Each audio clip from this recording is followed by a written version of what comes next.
Welcome to Microchip's briefing. The content of the briefing includes: Japan's September factory output rises less than expected. Vietnam eyes first semiconductor plant, US officials warn of high costs. Apple unveils new M3 processors as ARM PC chips gain traction. Update 1: Apple introduces new MacBook Pro and M3 chip family. Huawei's new phone ratchets up rivalry with US and Apple. Japan's September factory output rises less than expected. Reuters. Japan's factory output increased by only 0.2% in September, according to government data, lower than the expected 2.5% gain. Demand has slowed significantly, particularly for production machinery, due to lower domestic and overseas orders, said a METI official. Investment appetite is also being affected by rising interest rates at home and abroad.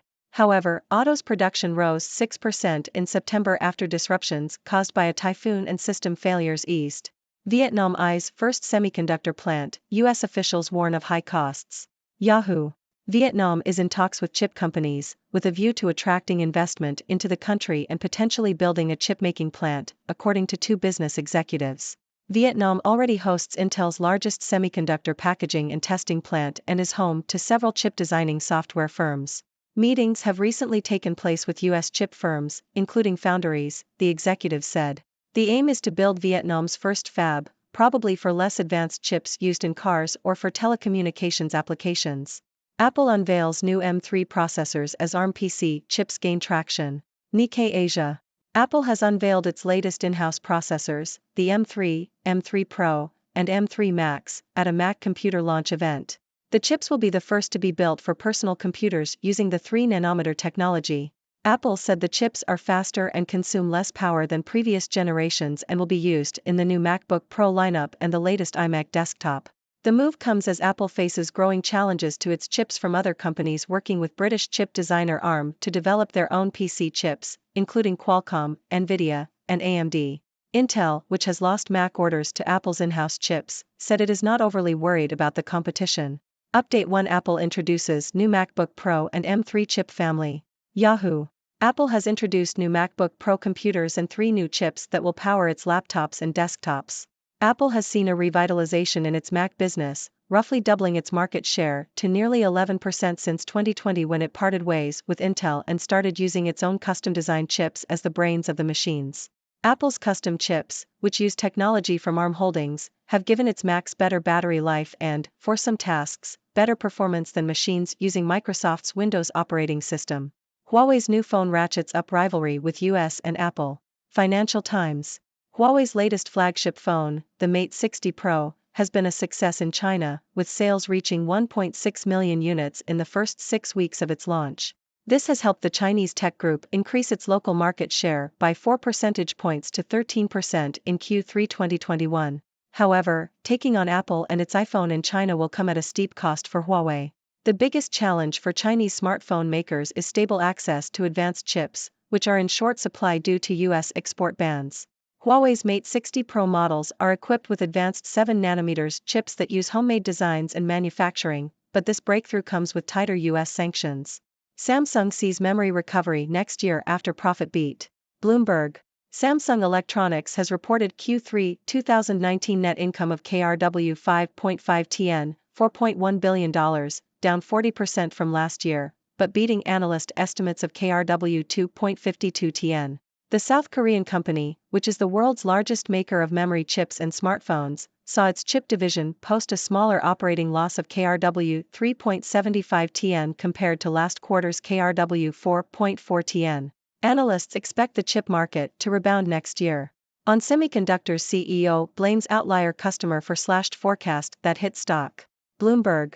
On Semiconductor has blamed a single North American carmaker for its disappointing fourth-quarter forecast, which led to its stock plummeting 21%. The company said the unknown automaker was the reason earnings per share were projected at $1.13 to $1.27, lower than the $1.36 expected by Wall Street. CEO Hussein El-Khoury said the decline was a momentary short-term reaction and that the company would recover. The automaker in question was not named. El-Khoury said the United Auto Workers' strike against Ford, GM and Stellantis would not impact on Semiconductor. Nvidia tests chatbots in chip design process in bid to use more AI. Reuters. NVIDIA has published new research on using chatbots to design semiconductors. The company took a large language model, similar to those used in chatbots, and augmented it with 30 years of data from its archives of designing chips. The chatbot was able to answer questions from junior designers, saving senior designers a significant amount of time. The research also showed that adding specific data from NVIDIA's experience made the chatbot more accurate and helped control costs. Additionally, the company demonstrated using artificial intelligence to generate code, which can help engineers identify issues with chips more efficiently. NVIDIA's goal is to enhance the productivity of its designers rather than replace them with automation. Western Digital, Lumentum rise, on semiconductor, Revity fall, Monday, October 30, 2023. Associated Press. Here are the stocks that are trading heavily or have substantial price changes on Monday. Western Digital Corporation is up $2.32 to $41.29 after giving an encouraging financial forecast. Revity Incorporated is down $16.05 to $81.82 after reporting disappointing third-quarter earnings and revenue. On Semiconductor Corporation is down $15.34 to $68.18 after giving a weak profit and revenue forecast for the current quarter. Mohawk Industries Incorporated is up 87 cents to $77.43 after beating Wall Street's third-quarter financial forecasts. Healthpeak Properties Incorporated is down 79 cents to $15.63 after announcing its acquisition of Physicians Realty Trust. SoFi Technologies Incorporated is down 8 cents to $6.79 after raising its revenue forecast for the year. Spirit Realty Capital Incorporated is up $2.07 to $34.42 after its acquisition by Realty Income. Lumentum Holdings Incorporated is up $4.20 to $40.27 after its acquisition of Cloud Light. Crypto billionaires nonprofit buys $500 million of AI data center chips. Reuters. Voltage Park, a nonprofit organization funded by cryptocurrency billionaire Jed McCaleb, has purchased around $500 million worth of NVIDIA advanced chips. The organization plans to lease computing capacity to companies for artificial intelligence, AI, projects, aiming to alleviate the shortage of AI chips. Voltage Park intends to offer long and short-term, low-cost AI computing and will set up clusters of the NVIDIA chips in Texas, Virginia, and Washington. The organization plans to fully deploy the 24,000 NVIDIA chips by February. Ladies and gentlemen, it's your favorite resident observer from the 6 Degrees World, Dr. 6. I hope you're all doing well and ready for some exciting news from the tech and semiconductor industry. Let's dive right in.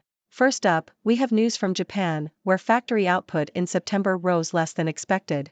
It seems that demand has slowed down, particularly for production machinery, due to lower domestic and overseas orders.